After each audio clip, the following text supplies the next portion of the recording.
A public school and public health officials are just now talking publicly about what construction crews discovered while working on a new track and field for Radford High School more than 3 months ago.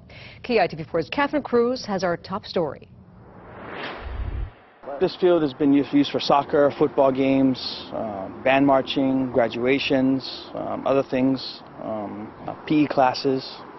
James Sunday knows this field well. He's not just principal, he's a Radford graduate. He says the plan was to replace an old cinder track with a new all-weather one. But not long after crews began digging up this field, going about 3 feet below the surface, they began to find metal objects that made them wonder if this was a dump site. Turns out it was. They did exactly this within probably 2 days, covered the whole site, quarantined it, and got the experts in to start testing the soil. Reports show the initial concern was for asbestos. 3 samples turned up positive, and in February, an environmental cleanup company removed 5 bags for disposal. Soil samples also uncovered high levels of arsenic, lead, cadmium, mercury, and dioxin above acceptable levels.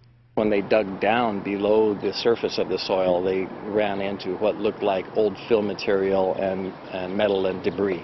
So the public, to the best of our knowledge, was never exposed. The students weren't exposed to what was underneath the track. It was covered by clean soil.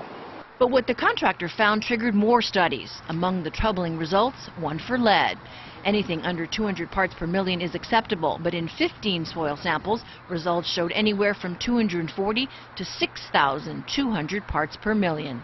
And that would be consistent with incinerator ash, something like that. So that's probably what we're looking at. The school says it sent letters home with the students yesterday apprising parents of the situation and assuring them that the area remains off limits. Health officials say they got the final report last week and this Monday tested both the Radford campus and Makalapa Elementary for levels of lead. We can confirm that the lead contamination is limited to the track and field area. There's no exposure of any high levels of chemicals or metals of concern throughout the rest of those campuses. Of the 11 sites screened for lead this week, only one, the soil under the baseball field, tested high at 235 parts per million, slightly higher than the acceptable levels of 200. Health officials again stress, based on this week's test, the contamination is below the surface. Now, the schools were built years ago next to Makalapa Crater, which was used by the military as a landfill.